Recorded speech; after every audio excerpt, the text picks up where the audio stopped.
साज, आवाज़ और अल्फाज की दुनिया के दोस्तों, एक बार आपका फिर से बायोस्कोप वैक्स हेमंत में सादर स्वागत है, अभिवादन है। आज मैं फिर से आपको कुछ मुख्तलिफ बातें बताऊँगा आर डी बर्मन साहब के बारे में, उनके 2-4 गाने उस टाइप के, जो शायद कभी नोटिस नहीं किए गए, मतलब म्यूज़िकली नोटिस नहीं किए गए। लिरिकल पॉइंट पर गानों को नोटिस किया जाता है। ये मानेंगे बाय एंड लार्ज, ज़्यादातर यही होता है। लेकिन जैसे मैं कुछ अनछुए गाने आपको बताऊँ, जिसमें फिर वही वाली बात कि जो गीतों का जो गीत का जो वज़न है और एक संगीत का वज़न है, हुँ? तो उसमें आप देखिए कि कितना सीरियस वर्किंग था उनका। उनका एक स्पेशल टेक्निक था। अब इसको मैं क्या कहूँ, इसको कोई नाम देना एक्चुअली उनके अंदर जो क्वालिटीज़ थी ना, उसको आप कोई डिक्शनरी किसी टर्म से जो शब्दावली के किसी भी शब्द से आप उसको परिणत नहीं कर सकते, आप उसको बता नहीं सकते कई बार। वही चीज़ मेरे साथ भी है कि आपको मैं सिर्फ़ उसका उदाहरण दूँगा, इस शब्द को क्या कहेंगे, इस परिणति के शब्द को क्या कहेंगे, आप खुद देख लीजिएगा। जैसे एक गाना था फ़िल्म जवानी का 1984 में, तो उसका एक मशहूर गाना था, तू रूठा तो मैं रो दूँगी सनम। आशा भोसले साहिबा ने उस गाने को इतना बेहतरीन तरीके से गाया और उन्हें बताया गया था, पंचम ने बताया कि ये जो गाना है, ये एक 16 साल की लड़की है, जो कि नीलम का वो डेब्यू फ़िल्म था और साथ में जो उनके अपोज़िट थे करण शाह, उनका भी वो डेब्यू मूवी था और बैनर वही था रमेश महल, सृष्टि महल वाला जो बैनर है आपका, वो रोज़ मूवीज़। रोज़ मूवीज़ एक ऐसा बैनर था जिसमें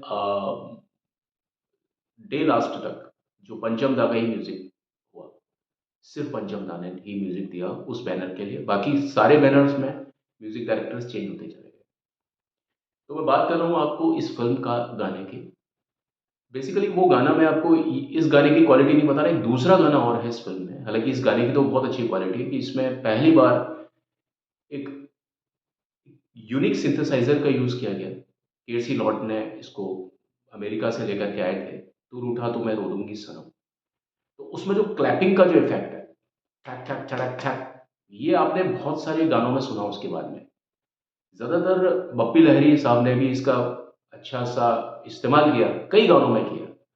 लेकिन इसको जो ताली वाला जो इफ़ेक्ट था, वो पंचम दा का ये जो गाना था, तू रूठा तो मैं रो दूँगी सनम, जिसमें इनको एक 16 साल की लड़की की आवाज़ मतलब उसकी तरह बनानी थी। आशा भोसले को आर डी बर्मन ने कहा था कि एक नई लड़की है, आपको उसका को देख करके उसकी आवाज़ की अभिव्यक्ति उस हिसाब से आनी चाहिए कि लगे कि 16 साल की लड़की के लिए गाना गाया जा रहा है, ठीक है?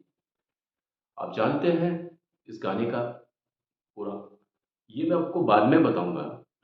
फ़िलहाल मैं इसी फ़िल्म का एक गाना है, उसका नाम है गली गली ढूँढा तुझे, गाना है गली गली ढूँढा तुझे।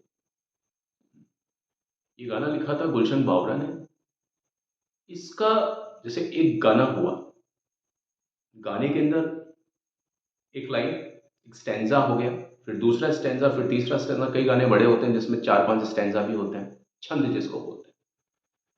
अब इसमें जो लास्ट वाला जो छंद है, जो गाने को जो 3 छंद का गाना है, अब इसमें 3 छंद हैं, तो सॉरी 4 है ना? तो इसमें जो आखिरी छंद है, इसका है अब यूँ मिले तो दिल में कई अरमान जागे, अब यूँ मिले तो दिल में कई अरमान जागे, कहे तो मैं पूरे कर लूँ, कहे तो मैं पूरे कर लूँ। लता मंगेशकर बोलती है, ये अमित कुमार ने गाया था ये वाला ना, अभी बोलती है डाल दिया मुश्किल में, हो ये लता मंगेशकर, यानी पर्दे पर ये नीलम, और इससे पहले जो गाया था ना अब यूं मिले दिल तो दिल में, ये अमित कुमार साहब की आवाज थी। कई अरमान जागे। लेकिन मैं इस लिरिक से पहले जो एक पीस जो यूज किया है, गिटारिस्ट, अगर मैं गलत नहीं हूं तो वो गिटारिस्ट है टोनी वास। उन्होंने जो रिफ्ट लिया है उसमें, अभी देखिए पंचम दा के म्यूजिक में ही ऐसा क्यों होता है, आवाज है वो गिटार की, और ऐसा लगता है वो गिटार सिंक कर रहा है, इतना खूबसूरती से बजाय, मतलब वो रोमांटिक कोई चीज हो रही है पर्दे पर, उस चीज को इंटरप्रेट करने के लिए, उस चीज को परिलक्षित करने के लिए म्यूजिक में गिटार किस तरह का होना चाहिए और गिटार का सिंकिंग किस तरह का होना चाहिए, गिटार का जो आवाज है वो जब सुनाई दे ऑडियंस को, उसका क्या इफेक्ट होना चाहिए। अब देखिएगा वो जो गिटार का पीस है, लेकिन उसमें एक खास बात यह है कि आप उसको अगर बिना किसी ध्यान के, प्रॉपर्ली अगर बिना किसी ध्यान के सुनोगे तो आपको ऐसा लगेगा कि यार ये कीबोर्ड की आवाज है, यार सिंथेसाइजर की आवाज है। लेकिन जब आप उसको ध्यान से सुनोगे तब आपको पता पड़ेगा यार ये कीबोर्ड या सिंथेसाइजर नहीं है, इस पर्टिकुलर इस जो मतलब जो इस लाइन को, इस नोट को, सॉरी, इसको इस तरीके से स्ट्रिंग से बजाया गया है, ऐसा लगता है कि उसका इफेक्ट की मतलब आपका जो कीबोर्ड वाला इफेक्ट आता है या उसमें सिंथेसाइजर वाला इफेक्ट आता है। अब आप उसको पहचानेंगे कैसे, उसमें एक एक है उसमें तो जब हम इलेक्ट्रिक गिटार में जब ये इस तरह से छोड़ते हैं ना कॉर्ड, तो उसमें इस तरह का जो वाइब्रेशन का एक फील महसूस होता है। तो ये जो वाइब्रेशन होता है ना, ये इतना फास्ट कीबोर्ड में या सिंथेसाइजर में नहीं होता। हाँ, बहुत ज्यादा जो एक्सपर्ट जो सिंथेसाइजर को चलाने वाले लोग हैं, है ना, पियानिस्ट हैं, वो इस चीज को कर सकते हैं। मेरे कहने का मतलब ये है कि जो मेलोडी है और मेलोडी के साथ में जो काउंटर जो मेलोडी आती है, पंचम दा के म्यूजिक में जो काउंटर मेलोडी जो चलती है, संग बराबर जो चलती है आपके जो बैकग्राउंड पर, जो आपकी सारंगी होती है या जो लायर्स जो होते हैं, ग्रुप ऑफ जो लायर्स हैं, उनसे जो एक काउंटर मेलोडी जो पैदा करते हैं ना, वो उस पूरे म्यूजिक को पूरी तरीके से उसको कंप्लीट करते हैं। फील आता है उसमें कि हाँ भाई कुछ परिपूर्णता है उस म्यूजिक में। मैं देखो, मैं सिर्फ म्यूजिक की बात कर रहा हूँ, लिरिक्स की बात मैं कर ही नहीं रहा। इस फिल्म में ये गाना भी लिरिकल इतना कोई खास नहीं है, लेकिन पर्दे पर ये गाना बहुत अच्छा लग रहा है। पर्दे पर ये है कि नीलम, जिनकी फर्स्ट मूवी, साथ में करण शाह, उनकी भी फर्स्ट मूवी है, और वो मोटरसाइकिल पर जा रहे हैं और कश्मीर की वादियों में घूम रहे हैं, वो इस तरीके से घर से निकले हुए हैं।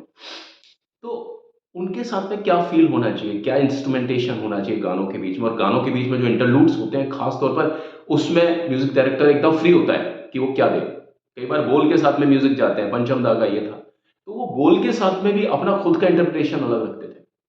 अलग से पता पड़ता था ये पंचम दा ही है, क्योंकि म्यूज़िक के ऊपर मैंने आपको बताया फ्रेम टू फ्रेम काम करते थे, शब्द के ऊपर वो म्यूज़िक को सेट करते थे। अब ये ताज्जुब की बात है कि उसका पिक्चराइज़ेशन कब हुआ और वो म्यूज़िक कब बना, वो दोनों अलग-अलग काल की, अलग-अलग समय की बात है।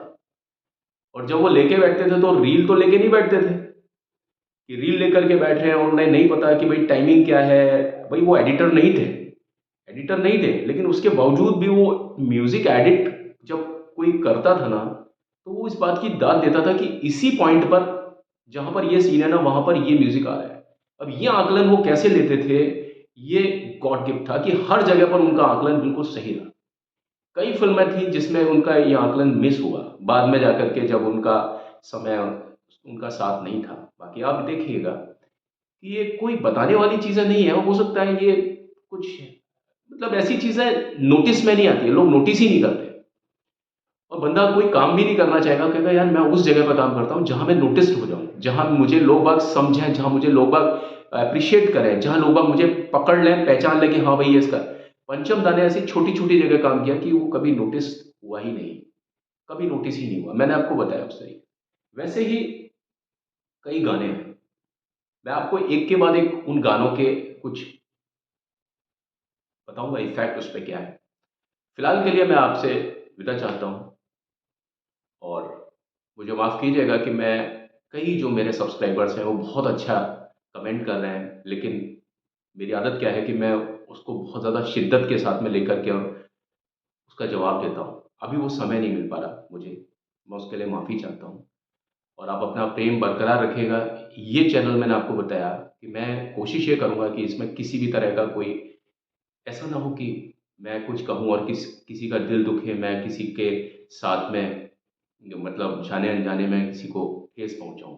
इसलिए मैं यहाँ पर किसी का भी नाम यूज़ नहीं करता। अगर मुझे अपनी कोई बात कहनी है, किसी इंसान के मार्फ़त कहनी है, तो मैं उनका कंपैरिज़न भी किसी के साथ ना करूँ। ये मेरा एक ध्येय होगा। लेकिन जब कभी कंपैरिज़न होगा भी तो वो बहुत हेल्थी कंपैरिज़न होगा। मैं इस बात का तहे दिल से बहुत ज़्यादा इस बात को याद रखूँगा। ठीक है? आप सभी खुश रहें, आबाद रहें, मस्त रहें, अपने-अपने कामों में अच्छी तरह से व्यस्त रहें। यही मेरी दुआ है, यही मेरी आप सभी से इल्तिज़ा है। बायोस्कोप लेट्स हेमंत में आज के लिए बस इतना ही। अगली बार फिर मिलते हैं। May God bless all of you. Have a nice time.